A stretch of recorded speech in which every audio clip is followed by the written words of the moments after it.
can I tell you something real wild? I got a wild theory. I think I'm onto something, I just don't know how to prove it. But I think I figured something out. I think I know why each race has a different relationship with fear, especially fear for fun. I think I can see what it is. It's kind of a wild theory, but I think I'm onto it. I think if you come from an oppressed group, you've never been so bored with life that you're willing to risk yours. Does that make sense? Like, I don't know Jews that like escape rooms.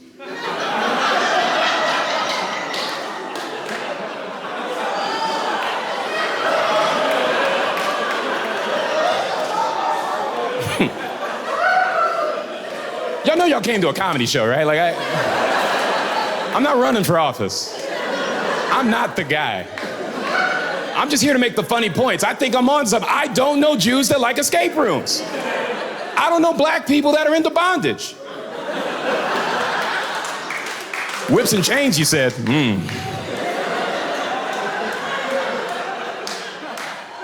Fool me once.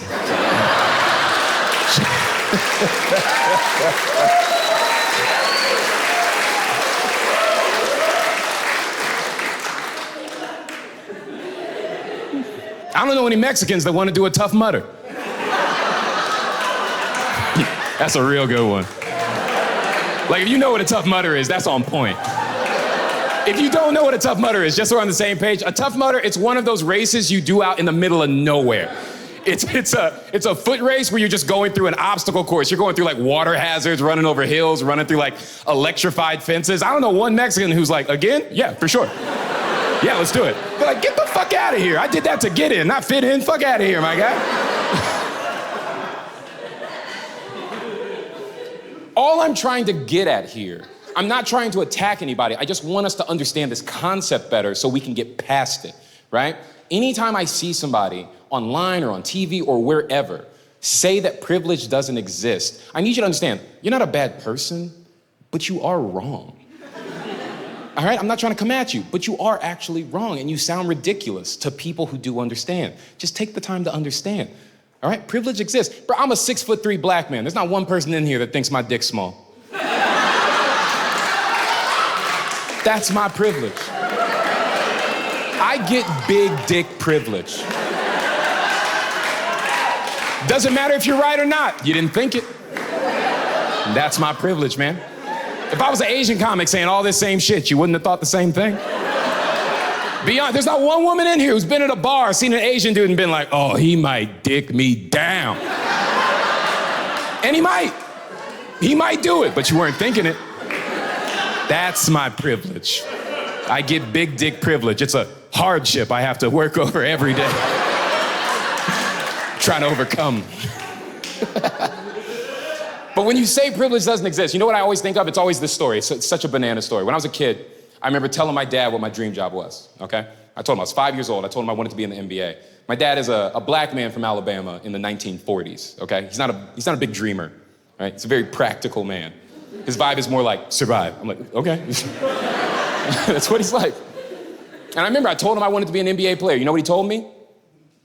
Just have a backup plan. I was like, God damn, can I dream for a little bit? I'm 5. But that's what he felt like he needed to communicate to me based on his experiences in this country as a black man. Fair enough. I accept that perspective. I hear you. Meanwhile, my best friend, next door neighbor, I was there when this happened. I remember seeing him tell his dad what he wanted to be. He said that he wanted to be the first black president in US history. You know what his dad told him? Anything you put your mind to, you can achieve. Isn't that beautiful? But that kid was white.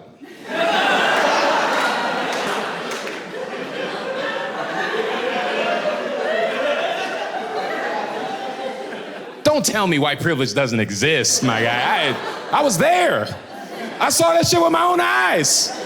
I saw this white father, who is a good man, I still talk to him to this day, see his white son look at him and go, I want to be the first black leader of the free world. And with me still in the room, he looks at his son and goes, well, if you just work hard enough. I'm like, get the fuck out of here. Tell this kid no. Tell him that one's not for him. Couldn't do it. Privilege is just such an interesting topic, and I don't want to harp on it too much longer, but I just want to drive this point home, okay? I do feel like if we're being fair to both sides, there are privileges that white people do get attacked for, and I don't think it's fair. If we're being critical of both sides and we're trying to come together, right? I do think there's one thing I've seen y'all do that I do find very funny, and I hope you find it as funny as I do. And I don't think it's fair that you do get slacked for it. I do think white people are the only race of people that I have seen get offended on behalf of a group they are not a part of. Like, you know who to picture, right? That's all I'm saying. But here's the thing, I don't think that's something to attack you for, because I believe at its core, that's something of goodwill. That just means you cared for another group of people. You were trying to speak on their behalf because you thought you were doing right by them, right? That's a good thing. That's nothing to attack you for. It may not be the way we want you to do it, but that's okay, right? And here's the thing about it. It's a really complicated situation, because if you look online, you see this happen all the time. White people will do something on behalf of black people. Black people go, don't do that. And then white people go, oh, my bad, what would you prefer me do? And black people go, I don't know. And then we're just left nowhere. But both of those sides are fair. To be clear, those are both fair dispositions. Sometimes it's hard to come up with a resolution. You just know when someone isn't doing the right one. That's fair. And it's fair to care and not know what to do. So it still leaves us in the same place of what do you do when you're trying to have someone else's back. I think I came up with something.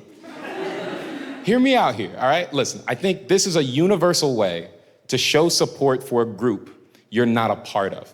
You can use this in any group. I don't know anyone who would turn this down. And I don't know what you do after this, but you can always start with this. I'll give you an example. As a black person, if I'm there, I don't like it when I see somebody white tell somebody else white that they can't say the N-word. Because that's my line. You feel me? Like, that's what I get to say. Why are you trying to upstage me, man? This is my big moment. You know what I need you to do? I need you to say motherfucker after my line. That's support. You get what I'm saying? Dude, I get to go, you don't get to call me a nigger, and then you come in like, motherfucker, and I'm like, okay, so now I feel strong. I feel supported. We're a team. You feel what I'm saying? I'm done with allies. Be my motherfucker. I need more of those. That's what I need.